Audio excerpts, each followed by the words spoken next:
Hey movie fans, you guys seem to really like my History of special that I did last time, of History of Special Effects. Now I only did the first half of that, and so today I'd like to finish strong with the second half, going with the 1950s, 1960s-ish, up until the present day, with CGI and such and etc. Last video, we left off with Ray Harryhausen and stop motion and miniatures, revolutionizing special effects.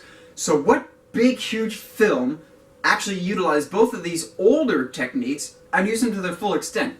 I'll give you a hint. It was a big budget science fiction movie that's still remembered to this day.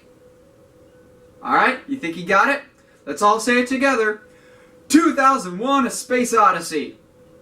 What? What'd you think I'd say? Yes, 1968's 2001: A Space Odyssey, directed by the great Stanley Kubrick, utilized a lot of old techniques for its special effects, yet they were revolutionary in the way that the film presented them.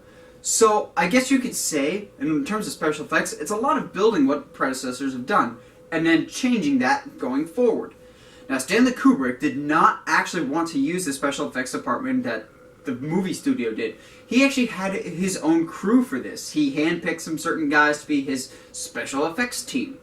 This was virtually unheard of, but it actually set a precedent. In the 1960s and 70s, the industry, the movie industry at least, was going through a bit of a recession, and so there was a big cutback in spending in a lot of Hollywood films. This is why there's a big closure in a lot of special effects studios, and they no longer had in-house, but they would contract different special effects companies to come in and do the special effects for their movies. That is actually still kind of a trend today, but generally the people working on the movies, like the director or whoever else, has their own special effects company to begin with. For example, Christopher Nolan has his own company, Syncope, that he runs with his wife Emma. J.J. Abrams, the director of the new Star Trek movies, as well as the most anticipated movie of 2015, Star Wars Episode 7, has his own special effects company, Bad Robot. Now, backtracking to 2001: A Space Odyssey, the movie still stands the test of time, is considered one of the best of all time, probably in large part to its special effects, never being seen before.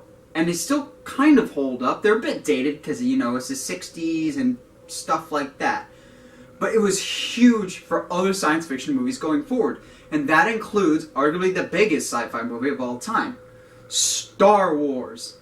Star Wars was a lot like 2001 and its predecessors in that it used old techniques but made them look new.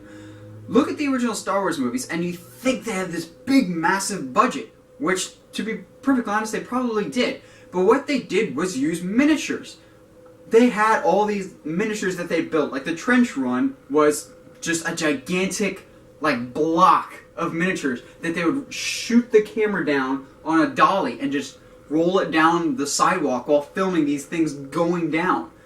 And they would blow up the miniatures, so that's why when you see a TIE fighter or an X-Wing explode, that was probably an actual explosion of a little miniature that's yay big. The original trilogy used so much of old style of special effects while being forever revolutionary, thanks to George Lucas's own special effects company, Industrial Light and Magic. Currently, Disney actually owns Industrial Light and Magic because they bought them out in that Star Wars, Indiana Jones deal for $4 billion a couple of years back. But Industrial Light and Magic actually works with other studios. They're one of the most highly contracted when it comes to special effects. They're the name in special effects, and all of that came out of the original Star Wars. But there's one movie that we're not going to throw by the wayside, even if the film community has. There was another big sci-fi movie that came out in 1977, the same year as Star Wars. Close Encounters of the Third Kind. Now, this Steven Spielberg classic was also very revolutionary for the whole science fiction genre, as well as movies in general. But it's not as well regarded and revered as Star Wars, because Star Wars. But there's something that will probably be highly influential in Star Wars that came out of the Close Encounters movie. What I'm referring to is lens flares. Now, if you don't know what lens flares are, those are the annoying little things that kept popping up in the new Star Trek movies, when all of a sudden you're trying to focus on something and a blinding light that doesn't really fit in the scene just pops up. Lens flares themselves were actually a creation of Douglas Trumbull. He was actually one of the people that worked with Stanley Kubrick in 2001: A Space Odyssey. See, it comes full circle if it's a really tight-knit special effects community that helped shape the building blocks per generation. And now, we get to the more modern age with CGI, computer-generated images, which are kind of the standard nowadays, but not everywhere when it comes to special effects. Now, CGI is basically a computer making the special effects that you see on screen. One of the earliest examples of a CGI effect in a film actually came from an unlikely source.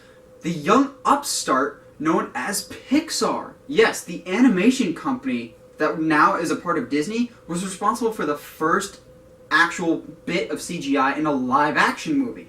Now, the movie is kind of forgettable. It is young Sherlock Holmes, but there's one scene in particular where a stained glass picture of a knight comes to life and starts walking around. The stained glass knight does and kills someone. The effect doesn't really hold up, but it was one of the first times that something created by a computer was portrayed blending in with real life and what was already there. Now, as developments came along, animation got better and CGI got better. One of the tent poles of CGI came in the 1990s with T2 Judgment Day, and that was the T-1000, the Liquid Terminator. Now, this was revolutionary, and it still really holds up today, of having this liquid human that could go in any form.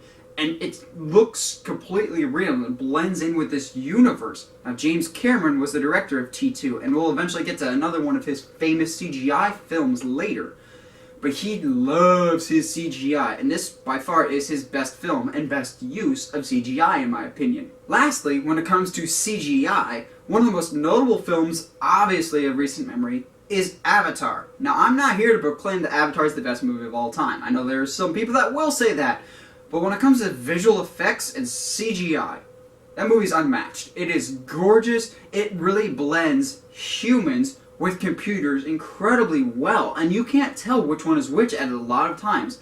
Avatar was one of the best examples that I can think of creating a whole gorgeous landscape and world just off your computer. And it's really not that hard to do nowadays. Filmmakers now have a big decision of they can create whole worlds with their computers, or they can make it with something physical. And there are still some directors that choose the physical over the digital. One such example is Christopher Nolan, my personal favorite director, the director of the Dark Knight trilogy and Inception. Now take for example that scene in Inception where Joseph Gordon-Levitt and that mindless thug are basically fighting in the rotating corridor of the hotel. That is definitely a special effect, but there's no CGI in that at all. They actually built a gigantic rig that you could see here that rotates the entire corridor. And it's so elaborate because Christopher Nolan wants to see this realism in his special effects. He's very much your mind can tell what is made by a computer and what is made in the real world, and he likes to stick to that. We're at kind of an interesting point when it comes to special effects. Do you choose having more CGI and more digital, or do you want more practical, like what has already been established, miniatures and stop motion, etc., etc.?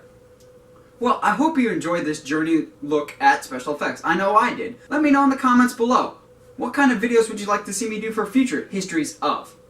And if you like what you see and you want to see more, subscribe to the channel, or find me on Facebook at MovieGuy17, or on Twitter at NMovieGuy17. Stay sharp, movie guys and gals.